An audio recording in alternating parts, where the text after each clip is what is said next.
With the help of Hashem, we are learning Yoma Daf Mem Tes. Before the intro, just to clarify or to correct, when it comes to a person taking medication on Shabbos, not only can a choila, obviously, sheyesh boi sakana, take medication, but even a choila she'ein boi sakana, if he's nafal mishkav, that person is also not included in the gezeda of you might grind herbs, and such a person also may take medication on Shabbos. Let's now give the quick intro. We really are already deep into Daf Mem Tes. What we had is Rabbi Yeshua ben Levi asking a question similar to now what became clear to the Chavedim of Rabbi Chanina, and that's the question. If a Kohen Gadol does chafina, chafan v'meis, and now we have a backup Kohen Gadol, may the backup Kohen Gadol go into the Kodesh Kachim with the already chafand, cupped hand, ladled, filled of ketores, or does the new Kohen Gadol have to do this step again? That is the boya.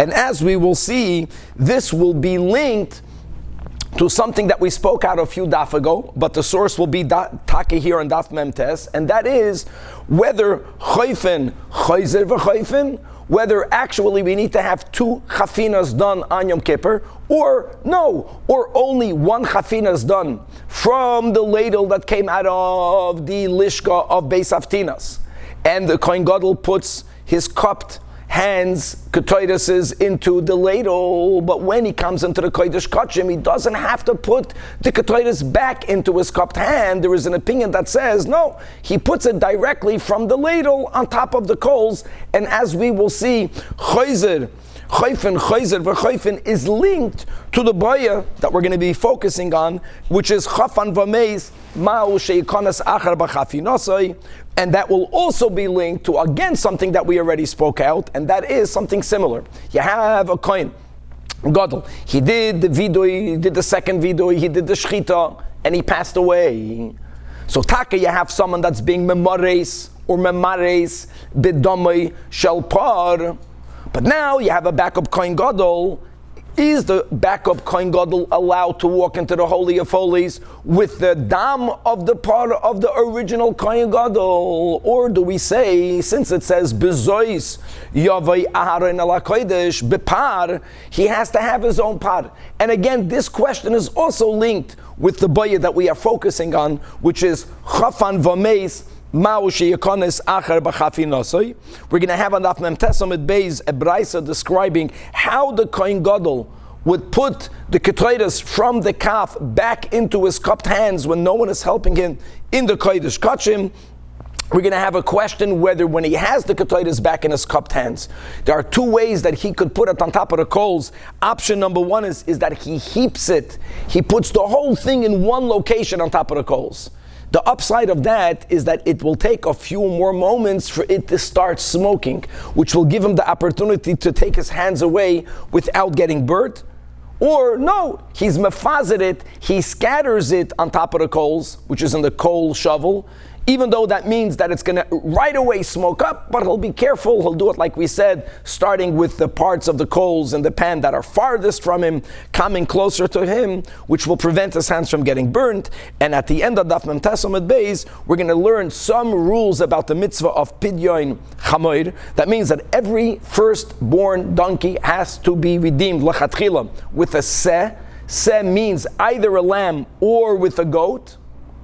And if the person does not redeem it, then that chamoir has to be decapitated and much, much more. Again, let us start on Daf Mem Tes Amud Aleph. We are mamash already 8 lines before the bottom of the Amid. A lot of background to the boya of Rabbi Yeshua ben Levi and the colleagues of Rabbi Chanina. Again, the inquiry is, Kohen Gadol did chafina, chafan, it's in the ladle. The Kohen Gadol, if he passes away, taka, there's a backup Kohen Gadol ready. Does the backup Kohen Gadol have to do another chafina? Or can he walk in, he can walk into the Kodesh Kachim with the already prepared ketoides? This is the inquiry.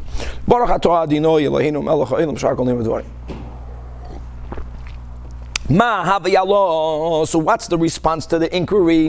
What's going to be beautiful is the Gemara is not going to respond to inquiry. But we're going to bring up two other topics and we're going to link our baya with those other topics, pointing out that the baya can only begin once you are already established, once you are already sided with one of the two sides, as we'll speak out right now. Amar Abaya like this. Choifen, choizer, v'choifen. Like we spoke out in the intro, do we have to have two acts of chafina done on Yom Kippur?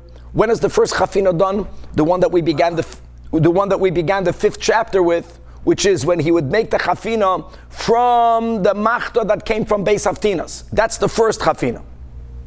Then, when he goes into the Kodesh Kachim, as we'll see in Amid Beis, and Taka there's a Braisa for this question, he's going to have to remove the ketredas from the ladle back into his cupped hands before he puts it on the coals. So says Rav Papa, if chafina needs to be done twice, then it's logical that there's no boya. Then this resolves the boya of Rabbi Yeshua ben Levi. Then of course, if the Kohen Gadol passes away after he did the chafina, putting the ketredas into the kaf, let the new Kohen Gadol just take up where he left off. He doesn't have to go back a step. Why? Because the new Kohen Gadol is going to be doing another chafina. Verstehst? So it makes sense. What's the problem? That he didn't do chafina, he's going to be doing a chafina anyways in there. So why would he have to go back a step?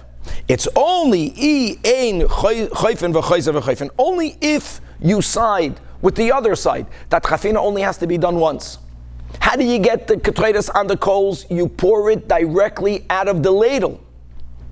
So if there's taka only one chafina, not that we know the result. Now, dipayalach.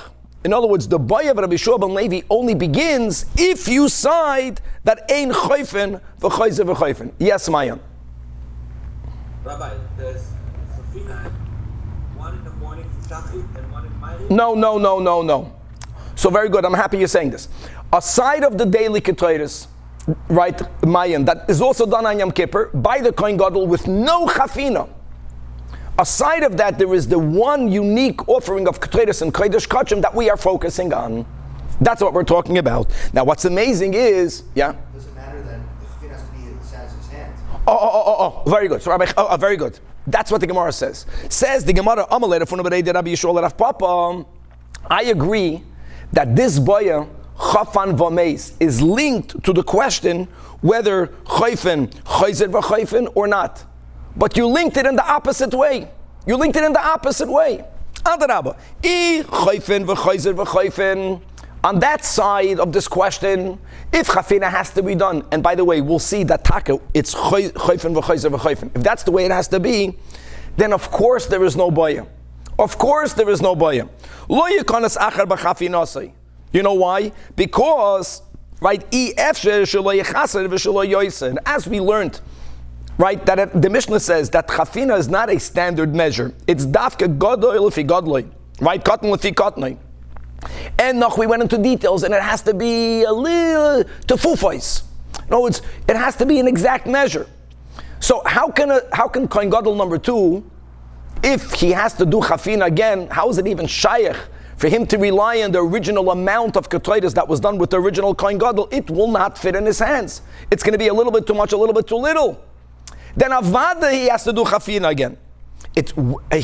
However, Rafuna Bereid Rabbi Yeshua is moide that there is a baya, but the baya can only begin on the other side. Ve'i ein choifen choizer v'choifen. Only then tibayalach.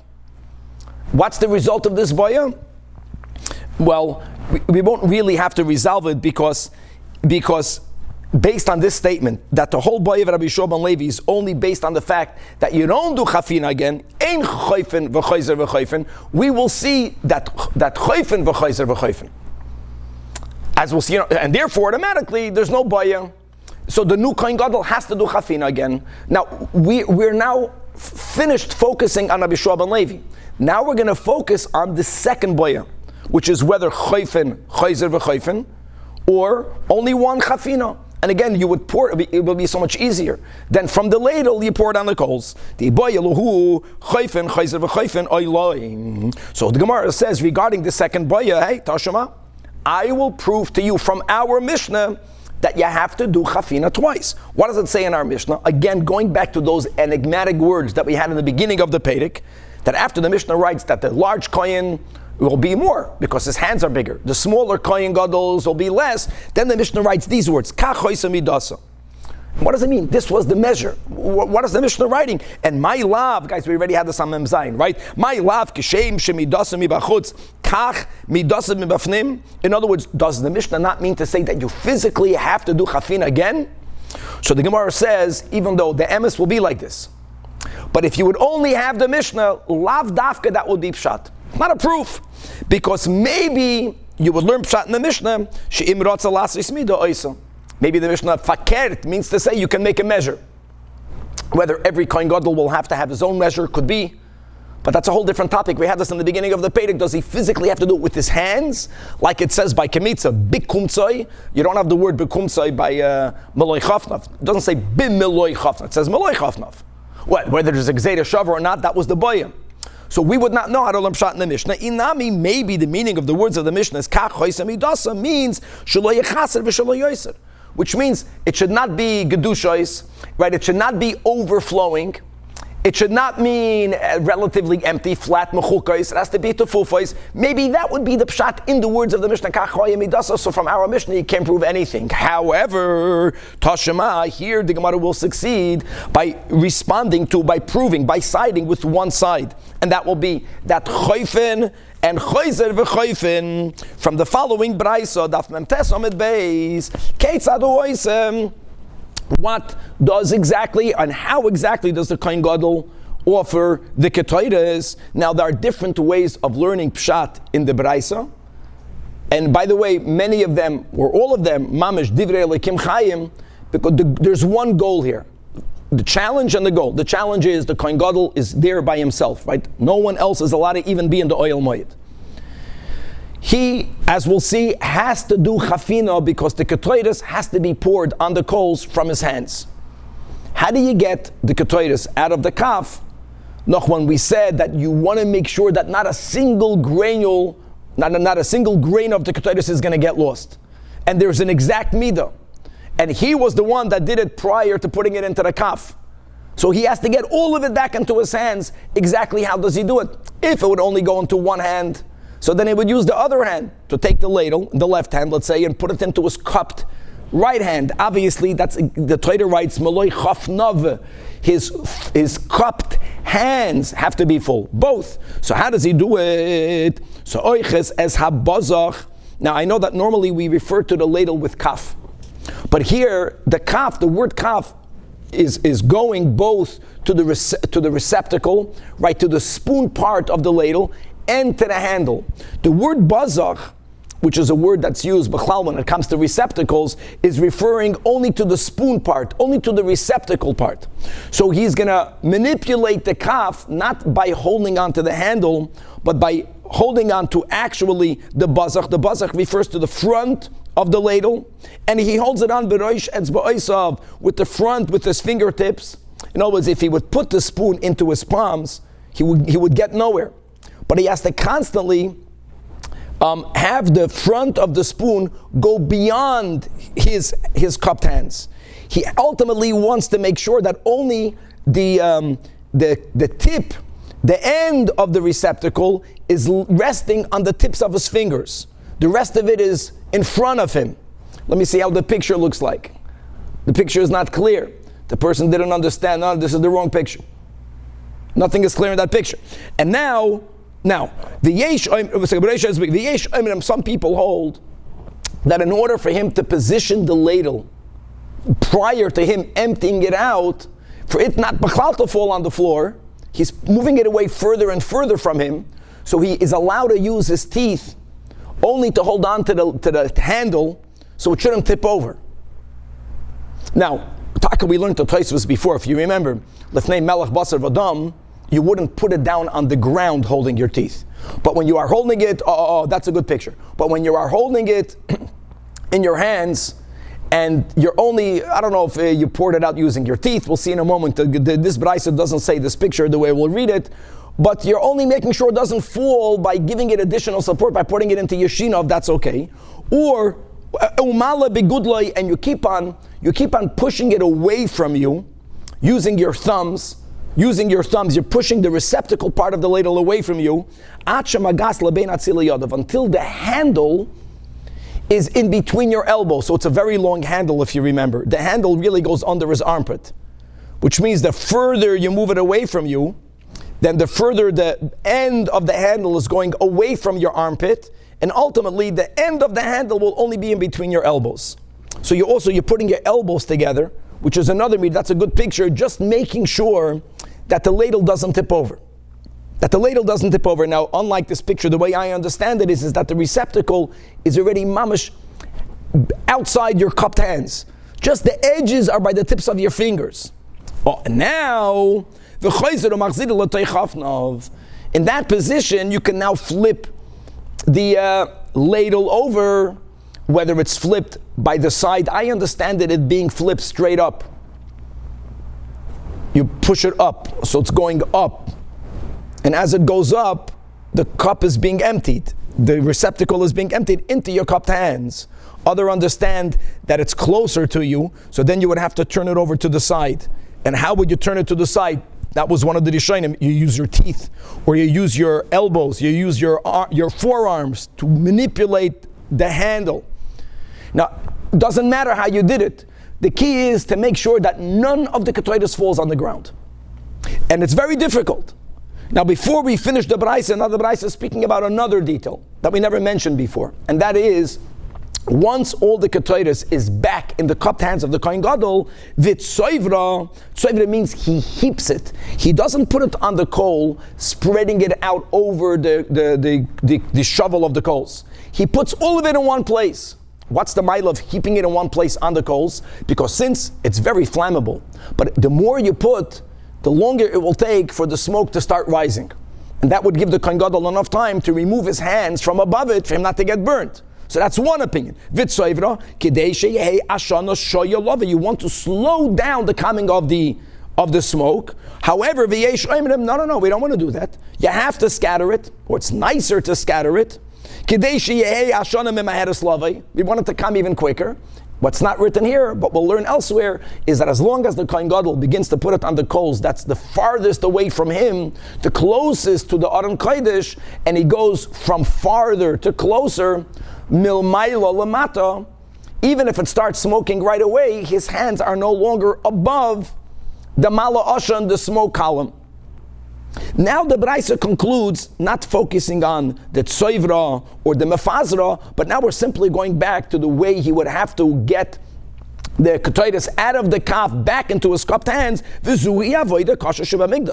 And as we just had above, the Gemara right away challenges this is the only avodah kasha, v'suloi, if this is the correct version. V'ha'ika melika, like we mentioned, v'ha'ika Kemitza, when the material of the mincha is hard or baked, pre-baked and cut into pieces. And again, there also we have to make sure that there's nothing sticking out. There's no overflow. So and again, here also we meant Ela Zuhi Avoida Kasha May Avoidas Kasha Shebemikdash. It's from the Avoida Kasha Shebemikdash. Bottom line is, says the Gemara Shmamina, Choyfen v'Choyzer v'Choyfen Shmamina. So not only did we resolve this question, but according to the latter statement of Rafuna Berei Rav Yehoshua, who said that if choyfen,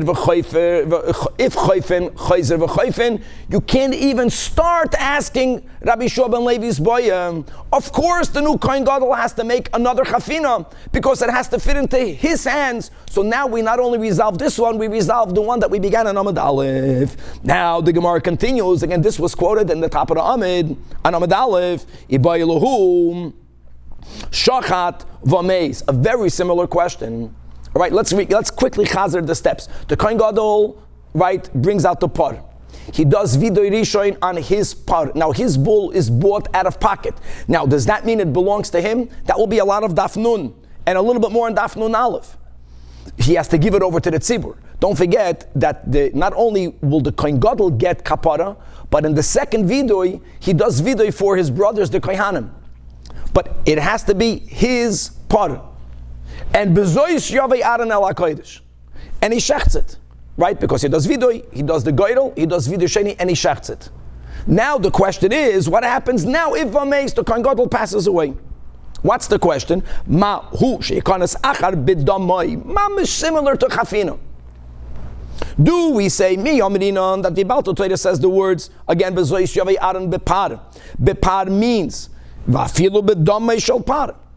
Doesn't matter that the new Kohen Gadol did not purchase the par. Doesn't matter. But he's entering with the dam. And when the Torah says he has to enter with the par, well, as long as he's entering with the blood, the word par can also mean just the blood of the par. No, bepar v'loy b'damai shel par.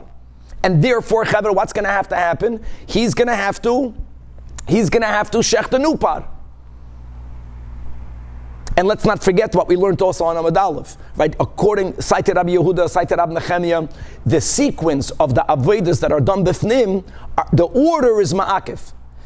Remember that, no, if he has to shech the new par, then even if the chafina was already done, he'll have to do the chafina again. Because the chafina on the ketores is done dafke after the shechita was done to the par. Only after someone was mamaras bedam, only then does he do the chafina. But we already spoke about that. Let's just focus on, does he have to do shechita on a new par that this new Kohen Gadol is going to have to bring? And here we have a machlokes, so we already had this on Amud Aleph. Rabbi Chanina says, bepar v'loy b'damei shel par. In other words, he does have to bring his own bull, because if he would only go with the dam, then bezois yavei aron bepar, he didn't enter with a par, he never brought a par. However, the Shlakish Amar, now we see who argues, bepar va'afila b'damei shel par. And just like Rav Chanina and the Shlakish argued, similarly, Rav Ami Amar, like Rabbi Chanina, let's say this is more machmir, that bepar v'loy b'damei shel par. But Rabbi Yitzchak or Rabbi Yitzchak Nafcha Amar, like Reish Lakish, bepar va'afila b'damei shel par. Oh, so let's go. So says the Gemara, Eisvei Reb Ami Rabbi Yitzchak Nafcha, du sagst bepar. In other words, you're lenient. You say that the Kohen Gadol, the new Kohen Gadol, does not need to bring and shecht his own bull. It says in a Mishnah in Psachim. Do you remember that? What does it say in the pasuk? Ve'im yimat habayis mihiyois miseh. The whole concept of minuyim of the Korban Pesach. So the pasuk says that if a family is little, or if the animal is big, and the family is not large enough to consume the whole Korban Pesach, and it has to be consumed noch until Chatzos, maybe even Midoraisa. So the Torah says that you can include other people into the Seh. Right? Tachoisu ala Seh. Count. Now, what happens if someone was included? Can they leave the group? What's the cutoff point? So we learned in the Mishnah that you can either include more people, Nimnin, or if for whatever reason someone that was already included wants to go to another group, that's fine. They can remove themselves. When? What's the cutoff point? Shchita. The question is, why shchita? Because the Torah says, now, if we say that even the dam of the bull can be called par, it's gavaldik. So why don't we say that the dam of the seh is called the seh? Maybe as long as the dam is be'en, prior to zirika, maybe up until then you can include more people, other people can leave. Ve'im isa, right, dam par is like the par, why don't we say, Ache yizrek mi boyale, that's gavaldik, same concept, to which the Gemara responds, that generally I'll stand my ground, that when the Torah uses the word an animal, it also includes only the blood of that animal. But since the Torah uses the word Shani Hassan by Pesach, where it says Mihi Yois Misem, the Torah already writes at the end of that pasuk Tochoisu ala Seh. Count people on the Seh. If the Torah only would have written that, maybe we would have understood. You can count people as long as there is the blood of the Seh. But since the Torah writes in the middle of the pasuk extra words, mihi yois miseh, so we teach mechayusay the seh. The seh has to be alive for you to include people in the count. Subsequently, for people to be allowed to leave if they were already included. Okay, Masav Rab Marzutra, again, a question on Rabbi Yitzchak Nafcha, on this lenient opinion that Bepar means Bedama Ayvin the Dam. It says in a Mishnah, we're going to a different topic, there's a mitzvah of Pidyon Chamoir, Peter Chamoir. That means when you have a firstborn donkey, even though the din of B'chaira is by all domesticated animals, even B'chutz La'aretz, which is cattle and soin, right, cattle and sheep and goats, but the Torah says that a donkey is included in that the bechor of a donkey is holy, but obviously you can't bring it as a carbon, it must be lachatchila redeemed on a seh. And here the word seh doesn't mean only a lamb. When it comes to pidyon, peter chamoir, seh means both a lamb or a kid. Says the Mishnah, ain't played in, but you may not redeem the firstborn donkey on an egel, on a calf, because don't forget the Torah says seh, nor on a non-domesticated kosher animal. The Torah says seh. Likewise, even if you have a seh, you cannot redeem it. That's the proof, that's the kasha on a slaughtered seh. Nor by a seh, that's a treifa, nor by a seh, that's kalayim. Kalayim means even if there is an animal who is a crossbreed from both a lamb and a goat. Now, a lamb is a seh and a goat is a seh in this context. But it has to be pure. If you have a crossbreed, it's not good. V'loi bekoi or bekvi.